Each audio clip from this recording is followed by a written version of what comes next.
Voilà.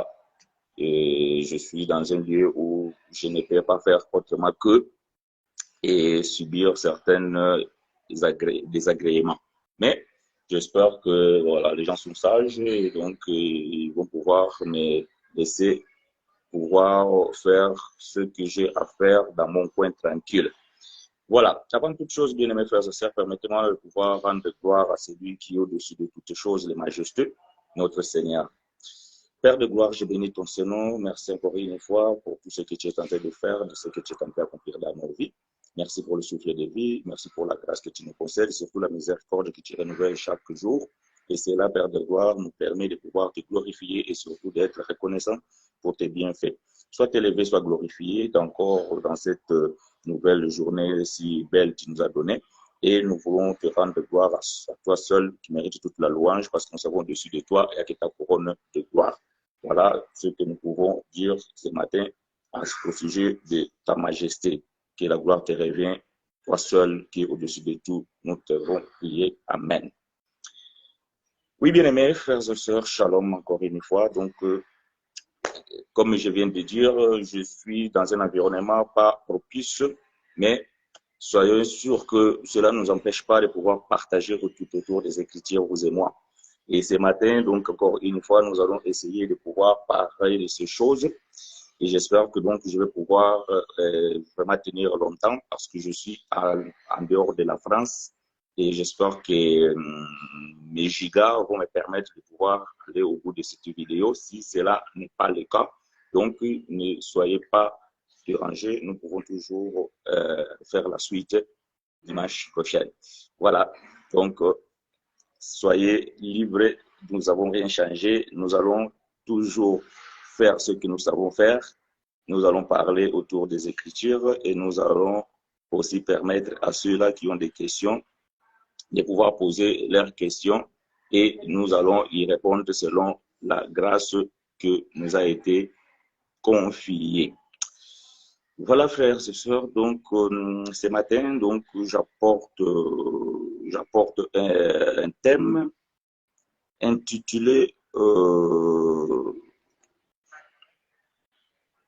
attendez que je trouve ma page. Voilà.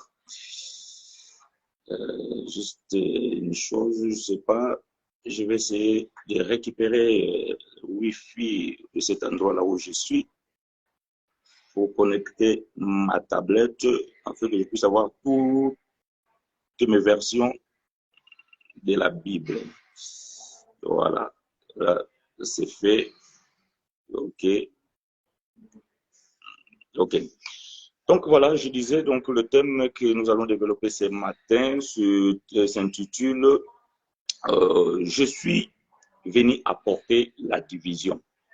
Donc, le thème de ce matin s'intitule Je suis venu apporter la division. Et c'est là, bien aimé, nous allons nous retrouver dans les Écritures. Accordez-moi donc quelques secondes parce que là où je suis, c'est catastrophique. La Wi-Fi, je pense qu'elle a une vitesse de moyen âge. Il n'arrive pas à récupérer tout ce qui est Bible connecté. Ok, bon. Écoutez, on va faire autrement parce que ok, bon. Je vais voir la Bible que j'ai disponible sans connexion. Voilà, donc nous sommes dans le livre de Frère Luc. Donc, notre bien-aimé le médecin, donc bien-aimé frère Luc, nous sommes dans le chapitre 12 et nous allons lire le verset 51 et le verset 52. Donc, Luc, donc aidez-moi à écrire ces choses, bien-aimé frères et sœurs. Luc chapitre 12 plutôt, verset 51 et 52. Et je vais lire pour vous et avec vous, ainsi nous dit les Écritures. Pensez-vous que je sois venu apporter la paix sur la terre? Ça, ici, c'est le Seigneur qui parle. Jésus, dans sa chair, lorsqu'il était sur la terre avec les hommes, donc il pose une question. Pensez-vous que je sois venu apporter la paix sur la terre? Lui-même, il répond à sa question. Non, vous dis-je, mais la division. Donc voilà là où nous avons tiré le thème de ce matin. Donc, non, vous dis-je, mais la division. Verset 52 nous dit ceci, car désormais, 5 dans une maison seront divisés, 3 contre 2 et 2 contre 3. Voilà. Donc, bien-aimé frère Luc, il a tout simplement transcrit sur un livre ou sur un parchemin ce qu'il a entendu chez les témoins oculaires, ceux qui ont vécu avec le Seigneur lors de sa chair sur la terre, et il a tout simplement prescrit ces choses. Et ici, le Seigneur lui-même parle et il pose une question. Pensez-vous que je sois venu apporter la paix sur la terre? Oh. Bien-aimés, nous savons tous que notre Dieu est Dieu de paix, c'est Dieu miséricordieux, plein de bonté, plein de compassion. Et nous avons l'habitude de dire, bien aimé, si vous voulez vivre en paix dans vos foyers, dans vos familles, dans vos couples, il faudrait avoir le Seigneur Jésus comme le maître. Donc, ça veut dire que c'est lui qui amène la paix donc, dans nos vies. Mais étonnamment, lui-même, le maître qui est censé apporter la paix sur la terre, il pose une question. Donc, ce que les hommes pensent, le Seigneur vient nous interpeller en nous disant, est-ce que nous pensons que lorsqu'ils sont venus sur la terre, est-ce qu'il était venu vraiment pour apporter la paix? Mais lui-même répond à sa question pour dire que non, je ne suis pas venu apporter la paix, mais je suis venu apporter la division. Et le Seigneur va dire que dans une maison, il y aura 5 personnes et 2 seront contre 3 et 3 seront contre 2. Ah, quelque chose de très intéressant. Donc, voyez-vous, bien-aimés, nous lisons les Écritures et parfois nous trouvons des passages tels que ceux que nous avons lus ce matin et qui nous interpellent. Et nous voulons savoir maintenant qu'est-ce que le Seigneur voudrait dire là-dessus. Qu'est-ce que le Seigneur voulait expliquer. Est-ce que moi, si je suis dans ma maison avec ma famille, est-ce que Jésus vient pour apporter la division dans ma famille? Donc, si cela est le cas, alors posons-nous la question, Seigneur. Mais si c'est toi, tu es le Dieu de paix, prince de paix, et maintenant tu viens nous dire ici que non, tu viens pas pour apporter cette paix-là, mais plutôt pour apporter la division.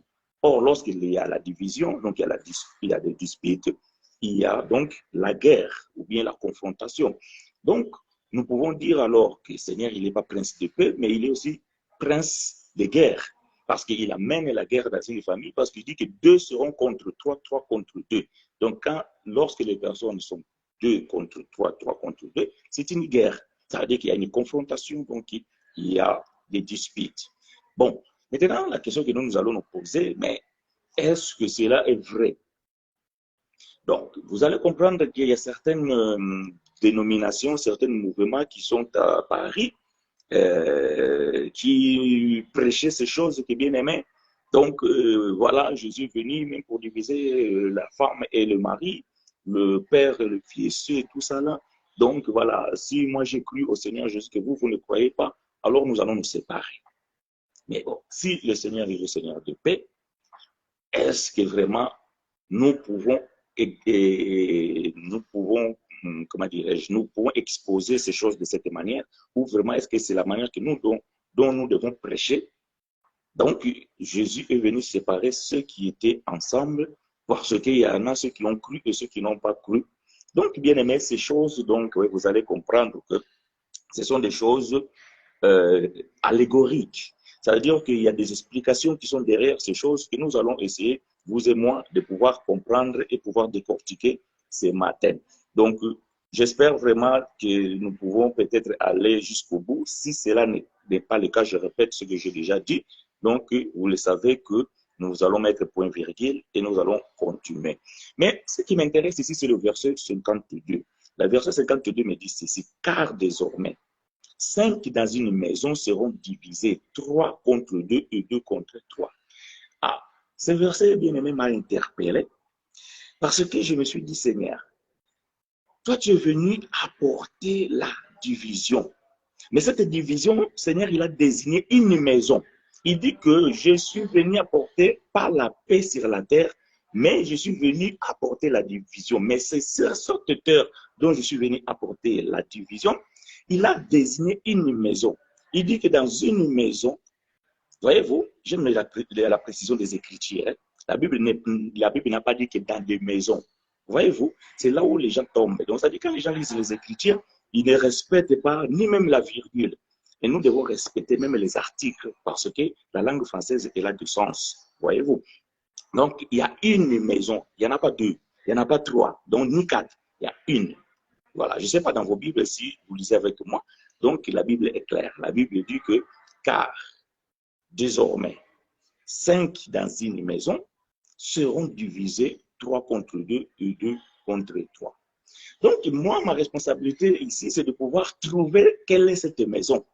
Est-ce que c'est la maison des frères chinois? Est-ce que c'est la maison des frères Franco? Est-ce que c'est la maison de notre sœur Leno?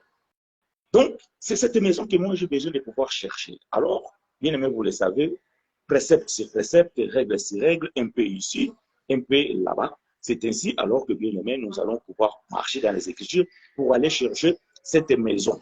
Mais comprenez que Jésus, nous avons toujours l'habitude de dire que la Bible nous dit que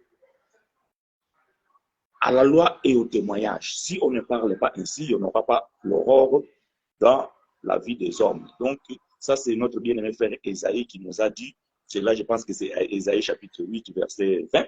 Confirmez-vous qui avez la faculté de pouvoir faire des recherches.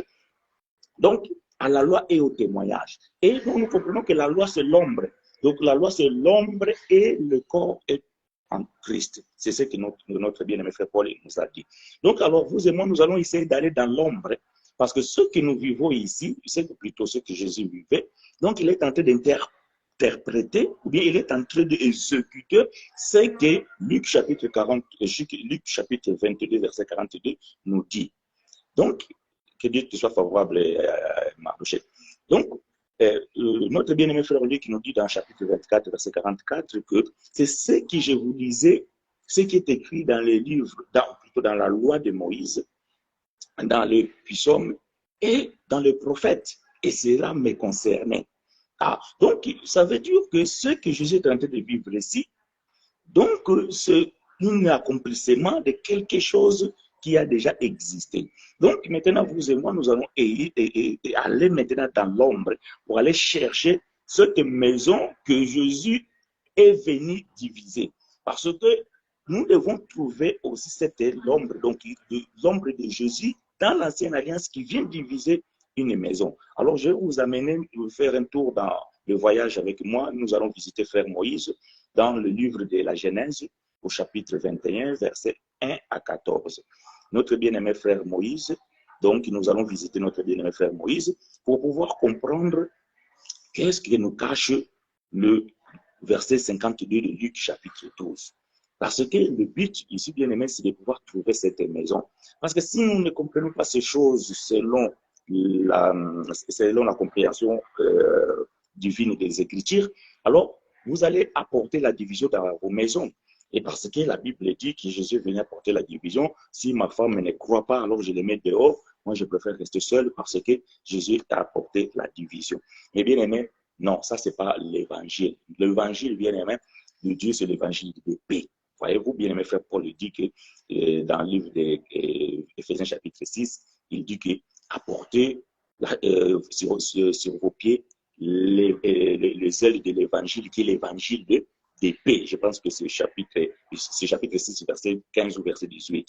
Voilà l'évangile de paix. Donc maintenant, si mon frère, moi je viens aujourd'hui pour vous apporter un évangile que je vous dis que frère, si ta sœur, et plutôt si ta sœur ne croit pas, alors vous devez vous séparer. Si ta mère ne croit pas, vous devez vous séparer parce que Jésus a dit que je suis venu apporter la division et non la paix. Ça, c'est pas l'évangile parce que ça, c'est l'évangile de trouble. Ça, c'est l'évangile de la loi.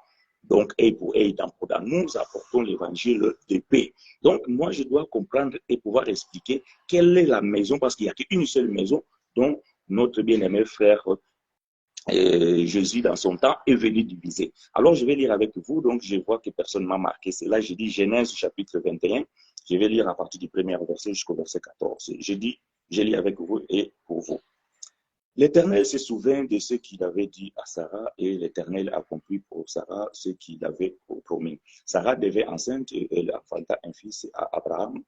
Et dans la vieillesse au temps fixé dont Dieu lui avait parlé, Abraham donna le nom d'Isaac et fit au fils qui lui était né, que Sarah lui avait enfanté. Abraham circoncit son fils Isaac âgé de 8 jours, comme Dieu lui avait ordonné. Abraham était âgé de 100 ans à la naissance d'Isaac, son fils, et Sarah dit, Dieu m'a fait un sujet de rire. Quiconque l'apprendra rira de moi. Elle ajouta qu'il aurait dit à Abraham, Sarah allaitera des enfants. Cependant, je lui ai enfanté un fils dans sa vieillesse. L'enfant grandit et fit sévrer, et Abraham fit un grand festin le jour où Isaac fit sévrer. Sarah vit rire le fils d'Agar, l'Égyptienne, avait enfanté à Abraham. Et elle dit à Abraham, chasse cette servante de son fils et son fils, car le fils de cette servante n'héritera pas avec mon fils et avec Isaac. Cette parole de plus fort aux yeux d'Abraham à cause de son fils, mais Dieu dit à Abraham que cela ne déplaise pas à tes yeux à cause de l'enfant et de ta servante. Accorde à Sarah tout ce qu'elle te demandera, car c'est d'Isaac que sortira une postérité qui te sera propre.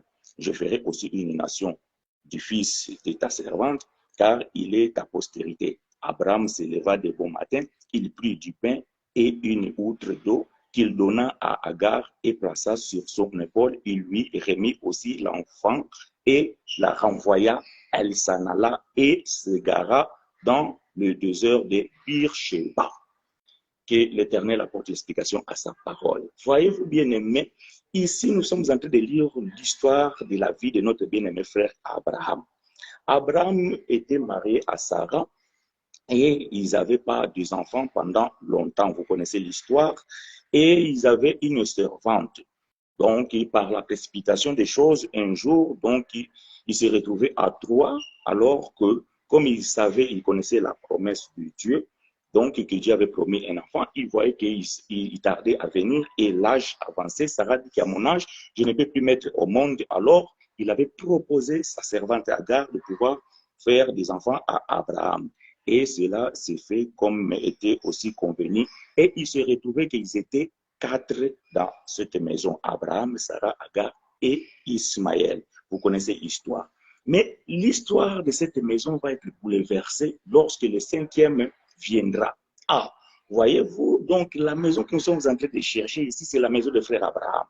Parce que Luc chapitre 12, verset 52 dit ceci, car désormais 5, voyez-vous, j'aime la précision des Écritures, car désormais 5 dans une maison seront divisés. 3 contre 2 et 2 contre 3. Donc, la maison que nous sommes en train de chercher ici, c'est la maison de frère Abraham.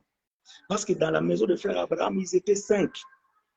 Lorsque Isaac est venu, il était le 5e homme. Et la Bible dit, lorsque Isaac est venu, il a apporté la division.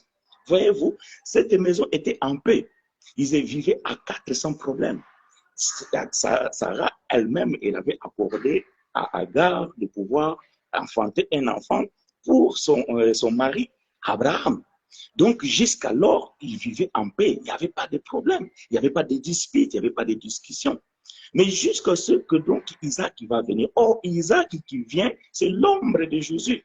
Voyez-vous, à la loi et au témoignage. Donc, Isaac qui vient, c'est l'ombre de Jésus. Donc, la venue de cet enfant, il va apporter la division. Au lieu d'apporter la paix, de fortifier la famille qui vient d'agrandir, non, il va venir et il va diviser la famille. Et la Bible dit, donc 3 seront contre 2 et 2 seront contre 3. Donc, nous voyons ici Agar et Ismaël contre Sarah, Abraham et Isaac. Ou bien Abraham, Isaac et Sarah contre Agar et Ismaël. Donc, nous comprenons que la maison dont Jésus a dit que je suis venu diviser, c'est la maison de frère Abraham.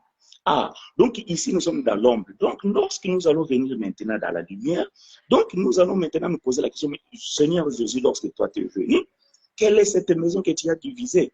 Donc si nous avons compris que c'était la maison de frère Abraham, mais pourquoi la division? Comprenez que la Bible va dire ceci. Ici, dans Genèse chapitre 21, la Bible dit ceci, verset 12. Mais Dieu dit à Abraham, que cela ne te plaise pas à tes yeux, à cause de l'enfant de ta servante. Accorde à Sarah tout ce qu'elle te demandera, car c'est d'Isaac que sortira une postérité qui te sera propre. Ah, donc nous comprenons qu'il y avait une postérité qui est propre à Abraham. Mais est-ce qu'Ismaël n'était pas aussi le fils d'Abraham? Oui, Ismaël était fils d'Abraham, mais il n'était pas une postérité propre à Abraham. Voyez-vous?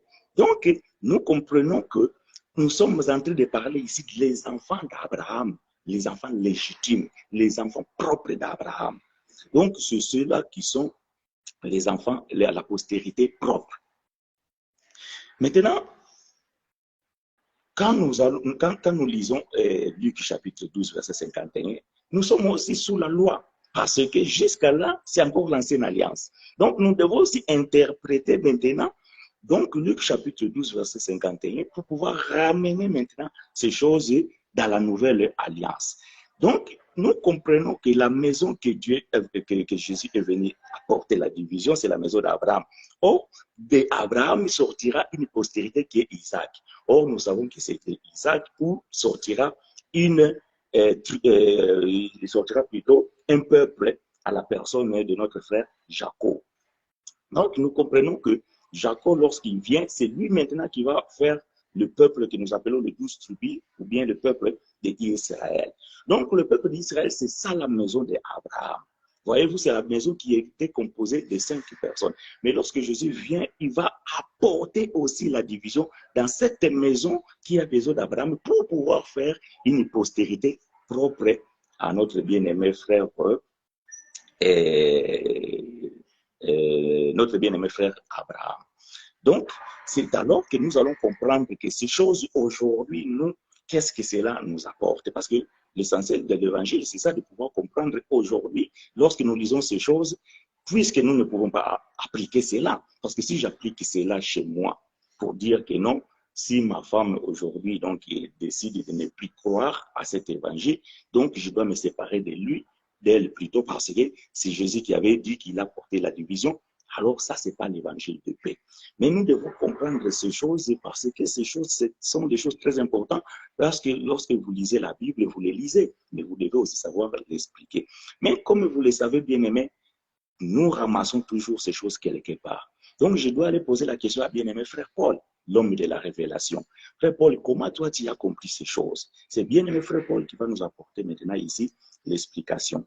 Alors, j'ai un problème ici, donc il y a vous tous qui viennent d'être connectés. Donc, je ne suis pas en France, je suis quelque part dans le monde et donc, je n'ai pas une connexion qui est appropriée. Donc, ma tablette, qui est ma Bible, donc je me retrouve qu'il y a certaines Bibles qui demandent la connexion. Et là où je suis, ma Wi-Fi, la Wi-Fi, elle n'est pas bonne, donc, parce que c'est Wi-Fi partagé et je n'arrive pas à ouvrir certaines de mes Bibles.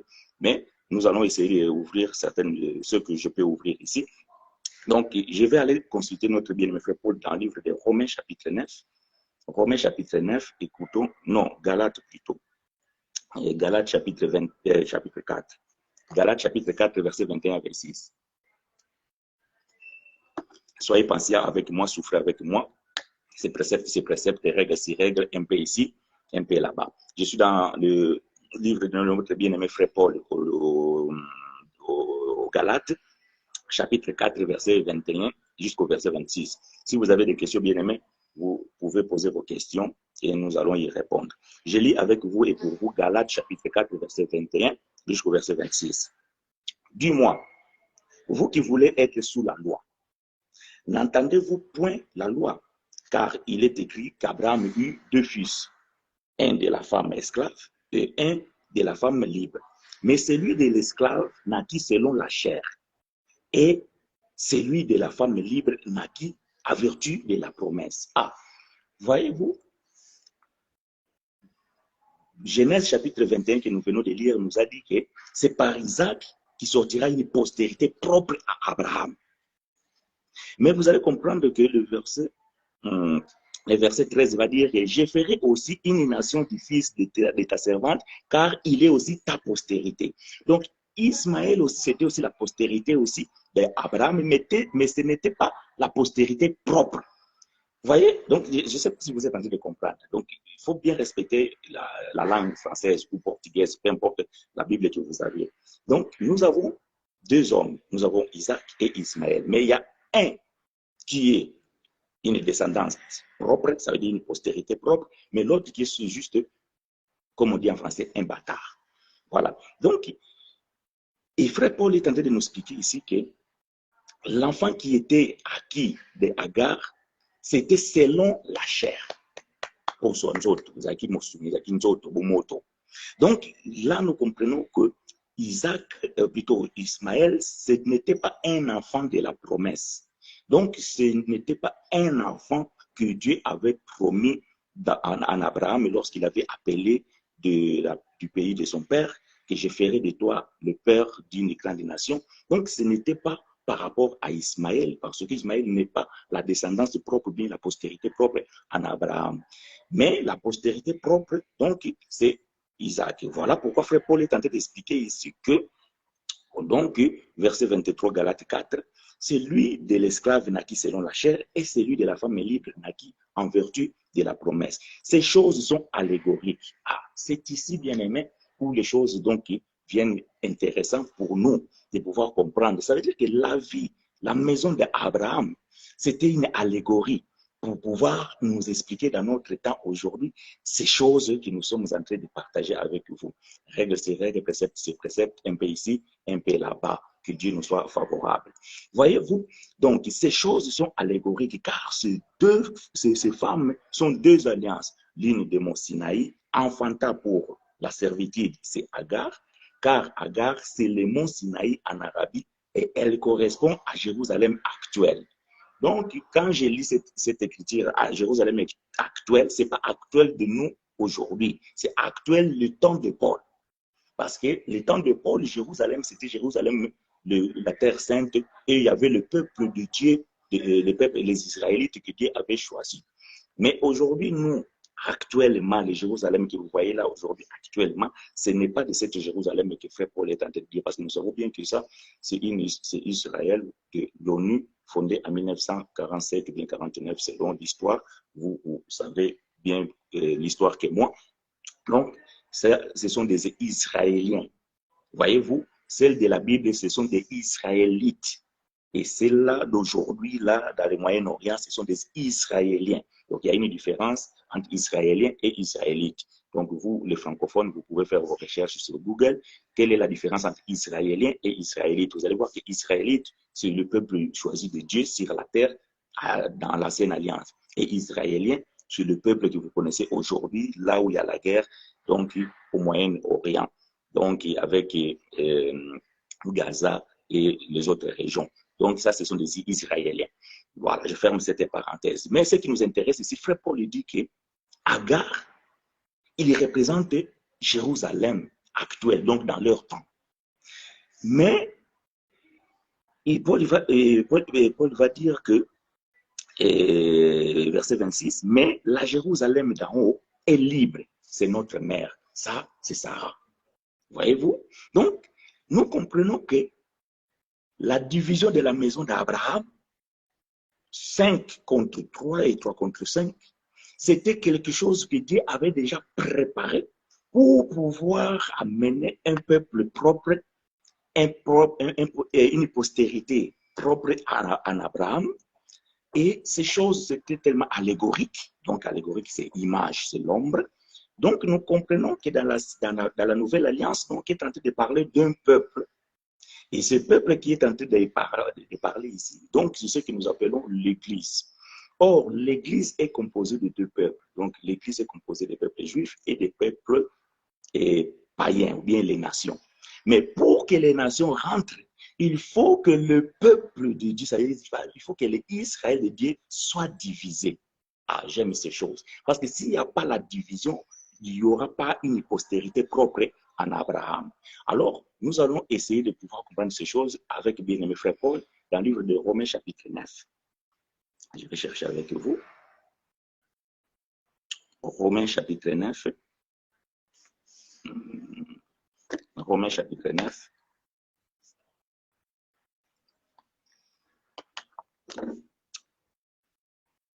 Romains chapitre 9.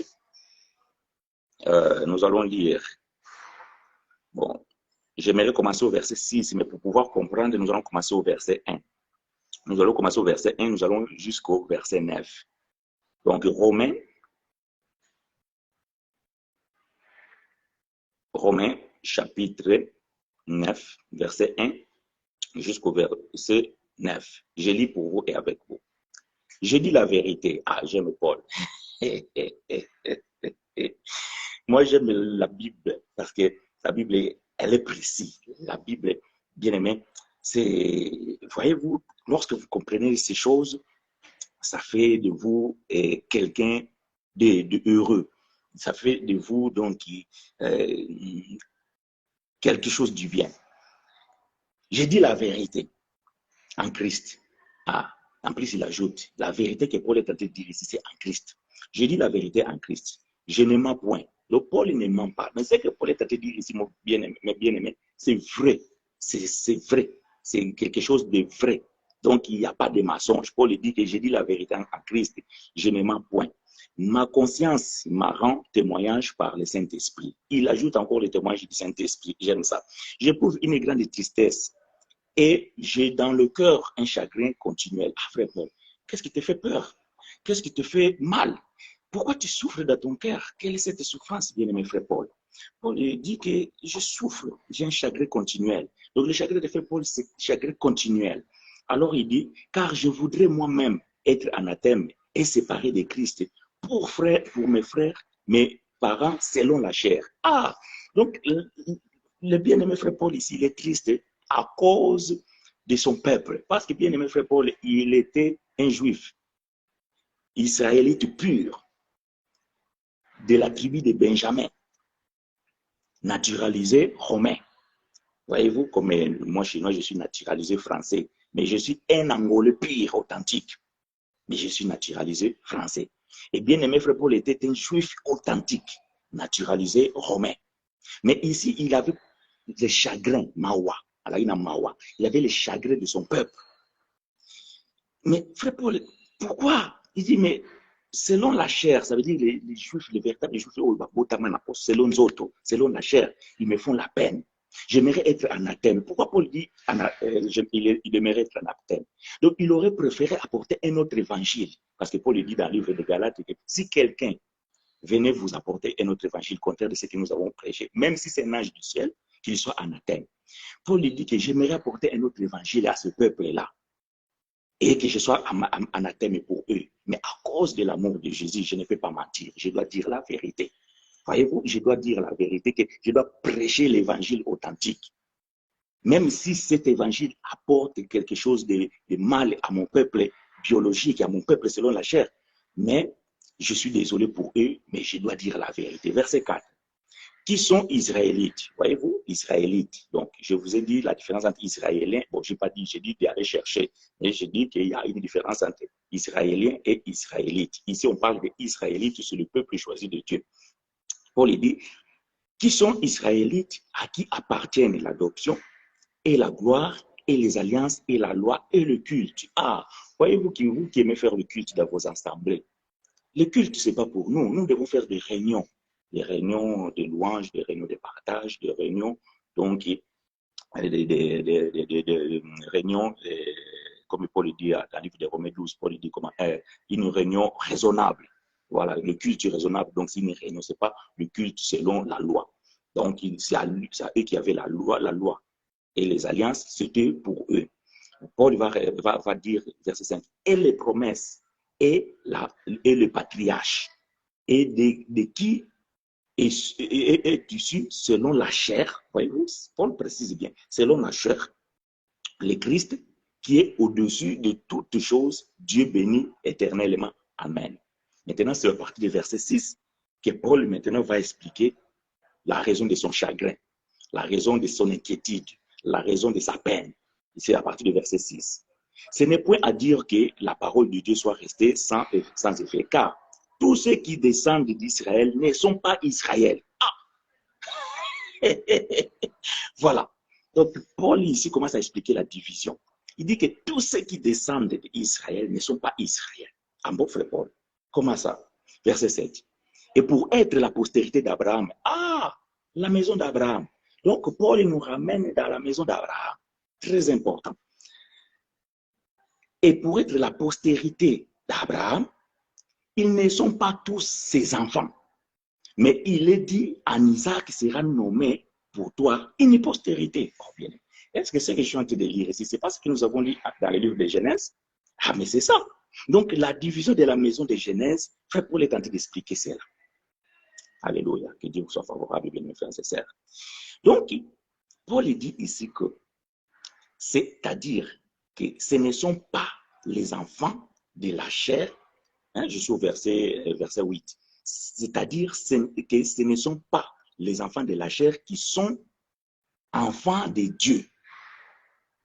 Paul, maintenant, il sort dans l'allégorie, il rentre maintenant dans le vif du sujet. Excusez-moi, je ne suis pas vraiment confortable. Donc, comme je vous ai dit, là où je me retrouve, ce n'est pas vraiment un endroit propice pour faire ce que je suis en train de faire. Mais cela ne nous empêche pas de pouvoir partager avec vous les bons moments autour des Écritures. Donc, je reviens dans ce que je suis en train de dire ici. Donc, bien-aimé frère Paul, ici, maintenant, il sort d'allégorique. Il va maintenant m'expliquer ces choses, maintenant, dans le corps. Donc, à la loi et au témoignage. Donc, ce sont de l'ombre des choses à venir, mais le corps est en Christ. Maintenant, frère Paul va expliquer ici que, c'est-à-dire que ce ne sont pas les enfants de la chair qui sont les enfants de Dieu. Donc, Dieu ici, il vient interpréter Abraham. Donc, Abraham le père. Donc, Abraham ici, c'est l'ombre de Dieu. Donc, Paul est en train de dire que ce n'est pas ceux qui sont nés de la chair, tous ne sont pas des enfants d'Abraham. Mais Abraham, c'était l'ombre de Dieu. Nous avons dit que Isaac, c'était l'ombre de Jésus et Abraham, c'est l'ombre de Dieu. Maintenant, Paul vient dire que les enfants de Dieu ne sont pas tous ceux qui sont nés de la chair. Voyez-vous? Donc, mais qui sont des enfants de la promesse, qui sont regardés comme la postérité. Donc, c'est lui qui était né selon la chair, qui était Ismaël. Lui, il n'est pas la postérité propre. Mais la postérité propre doit venir de Sarah. Or, Sarah, c'est la Jérusalem céleste.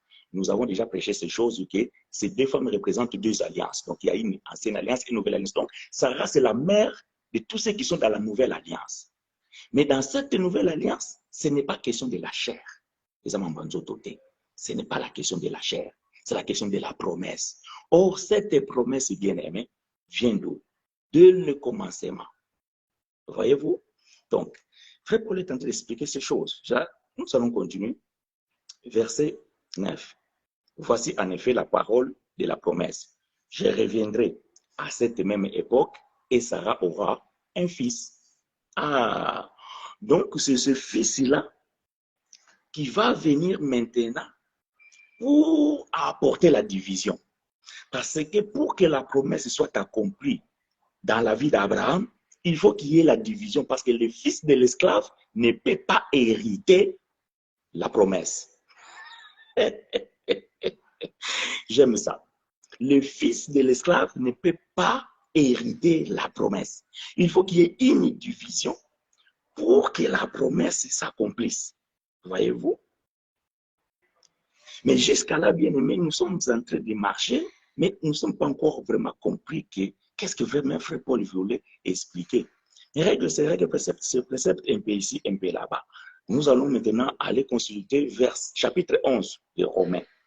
C'est là où nous allons maintenant, bien aimés, essayer de comprendre ces choses dans la profondeur. Chapitre 11. Bon, à la maison, je vous invite vraiment, quand vous avez le temps, de lire à partir du verset 1 jusqu'à la fin. Mais moi, je vais être court ici parce que, comme je vous ai dit, je suis en dehors de la France. Je suis en train d'utiliser donc mes propres gigas. Donc, je sais que la facture, quand je vais rentrer au pays, ça va être salé. Mais si c'est pour la gloire de Dieu, cela ne nous fait pas mal. Donc, que la gloire nous soit rendue à lui seul, qui est au-dessus de toutes choses. Et nous reconnaissons qu'au-dessus de sa tête, il n'y a que sa couronne de gloire. Le Seigneur des Seigneurs, le Roi des Rois. Donc, pour sa gloire, bien aimé, l'argent, cela ne peut pas nous faire perdre. Donc, comme je vous ai dit, Romains chapitre 11, vous allez commencer à la maison à lire à partir du verset 1er quand vous aurez le temps. Moi, je vais commencer ici à partir du verset 17 pour expliquer juste ces choses. Mais si vous voulez vraiment bien comprendre ces choses, vous devez commencer au verset 1. Mais je vais courir parce que je dois aussi me libérer parce que je suis avec aussi des frères qui sont ici. Ils ont besoin de moi parce que bientôt, c'est l'heure du repas. Voyez-vous, donc, nous devons aussi respecter les autres. Cela aussi, c'est quelque chose que nous devons observer. Mais je vais lire avec vous à partir du verset 17 pour que vous puissiez comprendre ces choses. Mais si quelques-unes, donc je suis dans le livre de Romains, chapitre 11, verset 17 jusqu'au verset 27. Mais si quelques-unes des branches ont été retranchées, et si toi qui étais un olivier sauvage, tu as été hanté, à leur place et rendu participant de la racine et de la graisse de olivier. Ne te glorifie pas aux dépens de ces branches. Si tu te glorifies, sache que ce n'est pas toi qui portes la racine, mais que c'est la racine qui te porte. Tu diras donc, les branches ont été retranchées, afin que moi je puisse hanter. Donc vous savez déjà, retranché, donc c'est divisé, c'est coupé. Donc nous sommes en train de parler de la maison, de cette maison qui doit être divisée.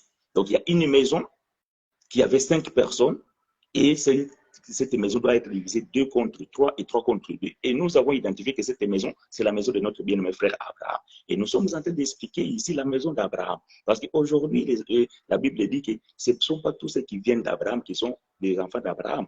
Or, nous comprenons qu'Abraham, c'est l'homme de Dieu. Et Paul dit que ce ne sont pas tous les enfants de Dieu. Donc, les enfants de Dieu, ce sont les enfants de la promesse. Maintenant, ici, Paul est en train de dire, c'est pour ça que je dis que si vous lisez à partir du verset 1, vous allez comprendre.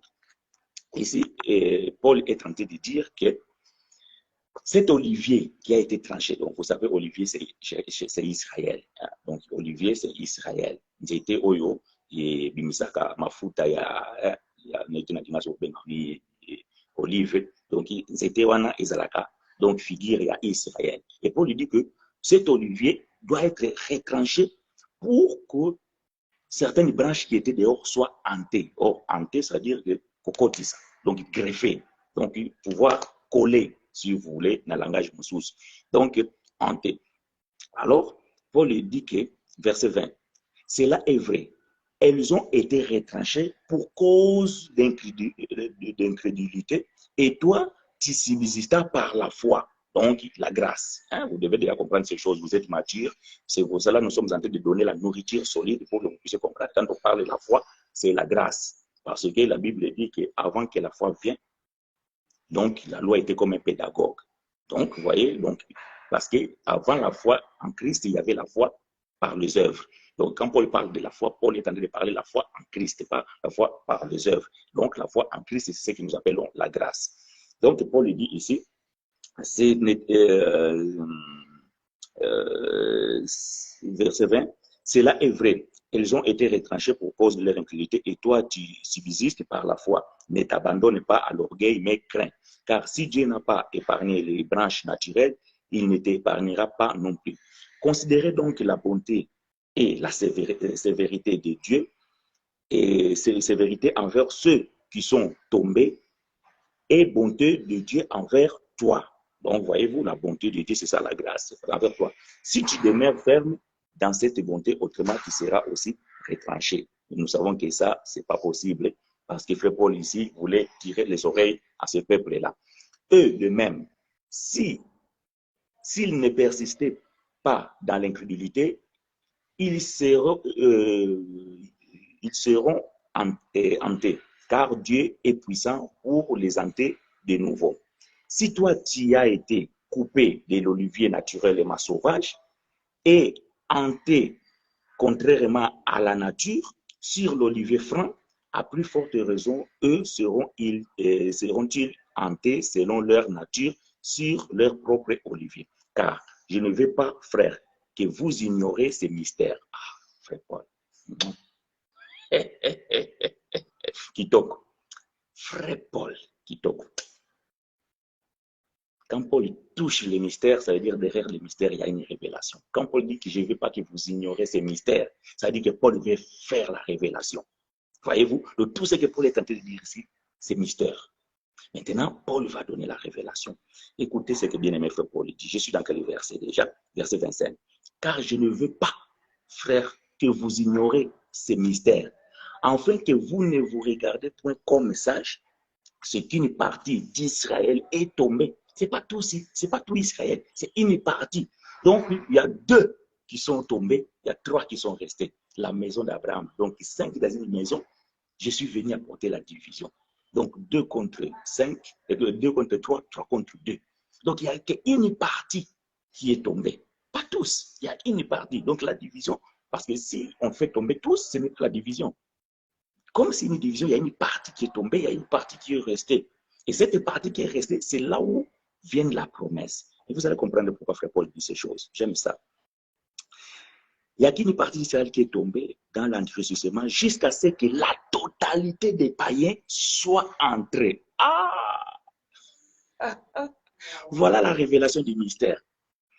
Donc, la division, bien aimé, c'est pour que les nations, c'est pour que les païens rentrent dans la promesse. Rentrent dans la promesse. Donc, vous êtes en train de voir déjà Éphésiens.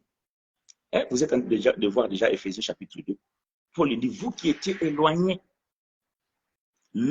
sans terre, dans les cités, vous êtes éloignés, loin des promesses. Mais le sang de Christ vous a rapprochés.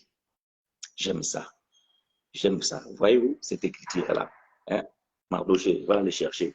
C'est dans l'Éphésiens. Regarde à partir du verset, chapitre 2, à partir du verset 12. Tu descends, tu vas voir entre 13, 14, 15, et là, tu vas voir cette écriture. Donc, ici, nous sommes en train de comprendre que Paul dit que je ne veux pas que vous ignorez ces mystères. C'est que la division est nécessaire parce qu'il y a un peuple qui doit rentrer. Or, ce peuple qui doit rentrer, c'est le peuple qui doit bénéficier de la promesse. Donc, la promesse ne peut pas s'accomplir s'il n'y a pas la division. Voilà pourquoi Sarah, inspiré par Dieu, il va dire à Abraham, chasse l'esclave et son fils, parce qu'il ne peut pas hériter. Cet fils de l'esclave ne peut pas être l'héritier. Et pour que la promesse s'accomplisse, selon ce que nous venons de lire, il faut la division. De même aussi, Dieu, dans sa préscience, dans l'éternité, Dieu avait déjà choisi un peuple que nous appelons l'Église. Parce que l'Église, bien aimé, a d'abord existé dans l'éternité. Parce que la Bible nous dit dans le livre de Hébreux, chapitre 11, verset 3, c'est par la foi que nous connaissons que ce qui existe, ce qui est visible a d'abord existé dans l'invisible. Or, ce qui est invisible, c'est l'éternité. Donc, l'Église a d'abord existé dans l'éternité. Ça, c'était la promesse. Maintenant, cette promesse devait être exécutée dans le moment opportun. Parce que frère Pierre va dire que les prophètes qui ont prophétisé touchant la grâce, ils ont fait de ce sujet l'objet de leurs recherches et de leurs investigations. Mais leur a été révélé que ce n'était pas pour eux. Voyez-vous? Donc, ces choses n'étaient pas pour eux, c'était pour la nouvelle alliance. Donc, Paul vient dire ici que je ne veux pas que vous soyez ignorants. Donc, je vais vous révéler les mystères. Le mystère est qu'une partie d'Israël devait tomber pour que la totalité des païens soit rentrée. Donc, la totalité ici, ce sont les élus. Tous les élus de Dieu doivent rentrer d'abord. Voyez-vous? Voilà. Et verset 26 va dire que et ainsi tout Israël sera sauvé, selon qu'il est écrit, le libérateur viendra de Sion et il détournera de Jacob les impiétés. Et ce sera mon alliance avec eux lorsque j'ôterai leurs péchés. Donc, vous savez, et vous lisez la Bible, vous connaissez ces choses, c'est déjà arrivé. Ici, c'est Jérémie chapitre 31, verset 31 à 34. Donc, cette portion de verset 27 de Romains 11. Donc, voilà, bien aimé, frère Paul ici vient nous faire comprendre que la division est nécessaire pour que la totalité des élus des nations rentrent dans la promesse et c'est alors l'accomplissement de la promesse. Donc, l'accomplissement de la promesse donnée à Abraham ne peut pas s'accomplir s'il n'y a pas la division de cette maison. Et voilà pourquoi Jésus, lorsqu'il vient, il va dire que je ne suis pas venu apporter la paix sur la terre. Bon, derrière, lui, il pose une question. Permettez-moi que je puisse répéter les paroles de Jésus lui-même lorsqu'il était dans sa chair sur la terre. Donc, je suis dans Luc chapitre 12, verset 51 52, donc, qui est le verset clé de cet enseignement. Pensez-vous que je sois venu apporter la paix sur la terre? Jésus pose une question. Pensez-vous que Jésus est venu apporter la paix sur la terre? Non, vous dis-je, mais la division. Car désormais, 5 dans une maison, pas dans 2 maisons, pas dans 3 maisons, une maison. 5 dans une maison seront divisés, 3 contre 2 et 2 contre 3. Et donc, par la révélation de l'évangile, donc nous avons compris que c'est la maison de notre bien-aimé frère Abraham. Et lorsqu'Isaac est venu, donc cette maison qui était en paix a été rentrée dans la guerre. Donc, si vous prenez cette écriture et vous l'appliquez aujourd'hui, lettre sur lettre, et alors vous allez vous séparer dans votre maison. Ta femme va partir parce que ta femme n'a pas cru.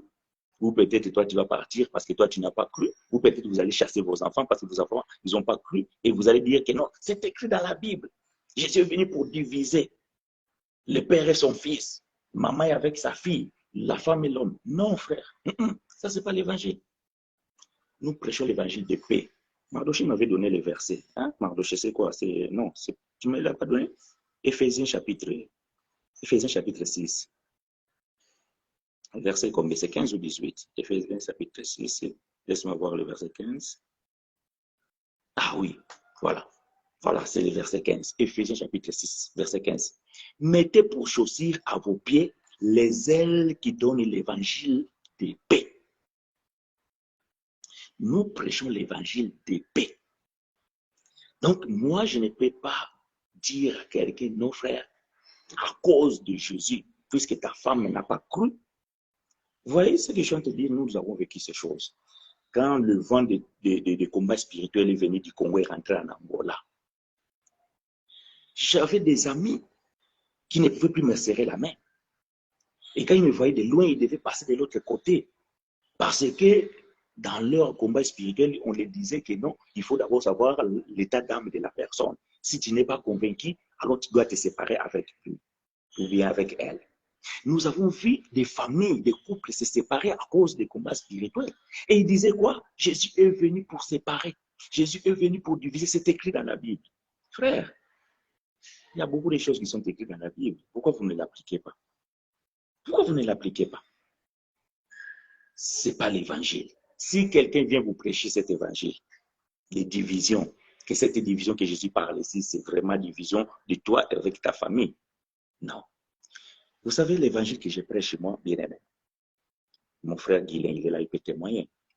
Lui-même, la première fois que je lui ai parlé de ces choses, donc, il m'avait vu comme un fou. Mais comme j'avais vu que ce n'était pas le temps, j'ai laissé. C'est mon frère, on ne s'est pas séparés. On a continué à collaborer, à parler, toujours des choses de famille. Jusqu'à ce que lorsque le temps est venu, Dieu a touché son cœur.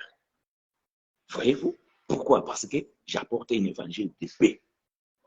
Ce n'est pas parce que mes frères ne croient pas à cet évangile que moi je prêche que je vais dire que c'est fini pour vous. Non. Comme moi je prêche l'évangile de paix, donc je dois continuer jusqu'à ce que moi je suis un semeur. Je mets la semence.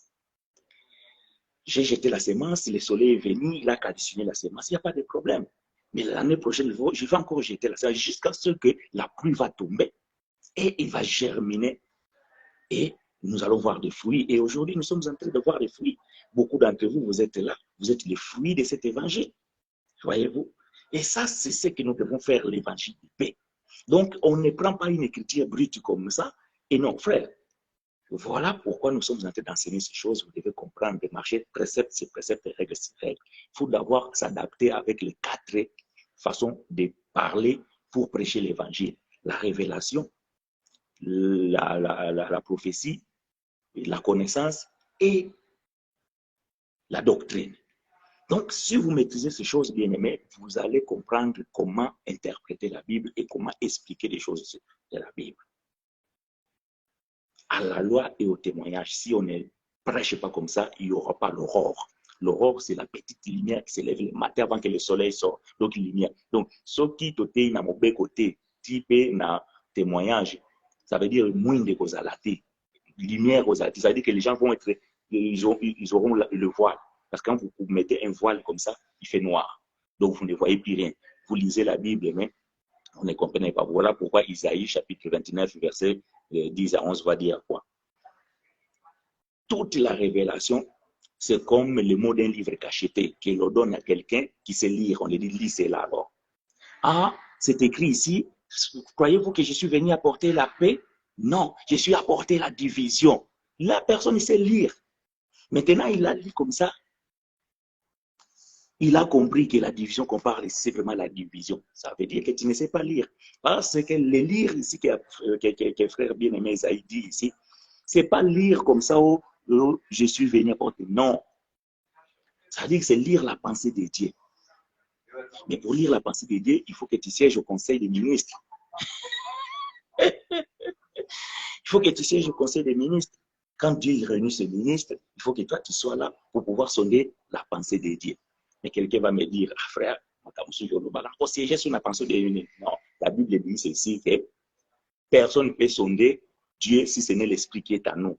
Donc, parce que Dieu est esprit, pour sonder Dieu, c'est aussi l'esprit qui peut sonder Dieu. Donc, ça veut dire que quand tu es rempli du Saint-Esprit, donc tu peux sonder la pensée de Dieu. Donc, comme le Saint-Esprit est à moi, maintenant le Saint-Esprit va parler par ma bouche. Donc, comme moi je siège dans le conseil des ministres de Dieu, donc Dieu est esprit. Ce n'est pas moi chinois corps. C'est mon esprit qui siège avec l'esprit de Dieu. Et Dieu va communiquer dans mon esprit. Donc, la révélation de ces choses, c'est ça siéger au conseil des ministres de Dieu. Donc, ce n'est pas que au chinois matarana likolo, na keva dananza, benzambaza mutute. Dieu n'est pas un homme. Dieu est esprit. Donc, c'est mon esprit qui est en contact. C'est ce que Frère Paul dit. Je pense que c'est dans le livre de Romains, chapitre 8, non? C'est ça? Vous qui lisez la Bible. Donc, bien aimé Frère Paul, il dit que c'est mon esprit qui est en contact avec l'esprit de Dieu. Donc, personne ne peut sonder la pensée de Dieu. Personne ne peut sonder l'esprit de Dieu si ce n'est que l'esprit. Donc, maintenant, c'est lui qui est rempli de Saint-Esprit. Donc, c'est celui qui peut entendre aussi l'esprit parler. Maintenant, quand l'esprit parle à mon esprit, donc ma bouche maintenant va transmettre ce que l'esprit, le Saint-Esprit a révélé. Donc, voilà, bien aimé ces choses. Je vais mettre point virgule parce que, comme je vous ai dit, donc, je ne peux pas aller trop loin aujourd'hui parce que je suis en train de pouvoir faire cette vidéo avec mon téléphone alors que je suis à l'étranger. Donc, vous savez, ici, ça coûte cher, donc les unités. Mais Dieu fera grâce, comme nous avons mis point virgule. Donc, la continuité, il viendra toujours parce que c'est toujours comme ça. Nous ne mettons jamais les points. Donc, les points dans l'évangile, il n'y en aura jamais. Même si frère Chinois meurt, il y a d'autres frères qui vont continuer. Frère Paul est mort. Donc, nous sommes là, nous sommes en train de continuer. Frère Timothée est mort. Frère Apollos est mort. Frère Pierre est mort. Frère Jacques est mort. Et nous sommes en train de continuer à parler de ces choses et de cet évangile. Voilà donc, bien mes frères et sœurs. Donc, je vous laisse quand même 2 minutes si vous avez des questions parce que c'est très important. Parce que notre but, c'est d'enseigner et que aussi le peuple puisse comprendre. Et si le peuple n'a pas compris, il a le droit de poser la question. Donc, c'est ça l'école de la grâce. Vraiment que Dieu nous soit favorable, bien aimés frères et sœurs. Vous savez de quel amour donc, je vous aime. Donc, malgré donc, la distance, malgré tout ce qui nous peut comprendre, mais aussi longtemps que Dieu me donne la force, me donne le souffle, même dans l'eau, même dans le ventre des poissons. Donc, je vais pouvoir quand même prendre mon téléphone, pouvoir parler de l'évangile. Mais le jour que Dieu dira que Chinois, tu as combattu les bons combats, et tu as gardé la foi, maintenant viens auprès de moi. Nous allons laisser la place aux autres, à vous peut-être, pour faire la continuité de ces choses. Parce que le but aussi, c'est ça, c'est que vous aussi, vous partagez ces choses, afin que chacun de nous qui aura la grâce de pouvoir trouver sur son chemin cet évangile, qui puisse écouter, que Dieu vraiment vous soit favorable. Là où je suis bien aimé, je suis vraiment très, très satisfait parce que j'ai croisé ma famille qui sont venus aussi d'autres pays, qui me suivent. Ils ont dit, mais l'évangile que tu prêches nous a bouleversés. Avant, donc, nous étions confus.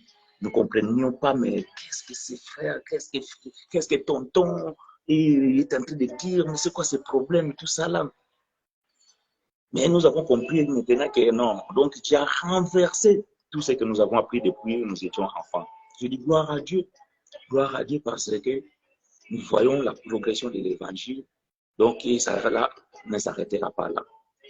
Donc, bien aimés frères et sœurs, dimanche prochain, il y aura mon décor. Je serai de retour dans mon pays. Et donc, nous allons pouvoir parler de ces choses.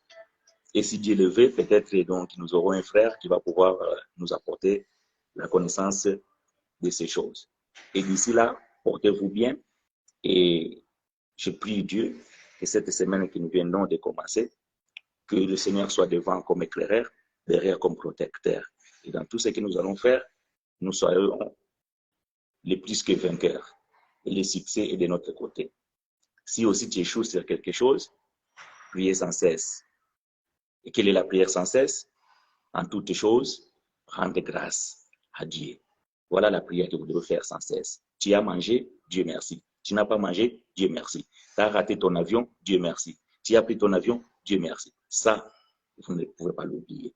Que Dieu nous soit favorable et bien, frères et sœurs. Ici et là, portez-vous bien. Allez, ciao.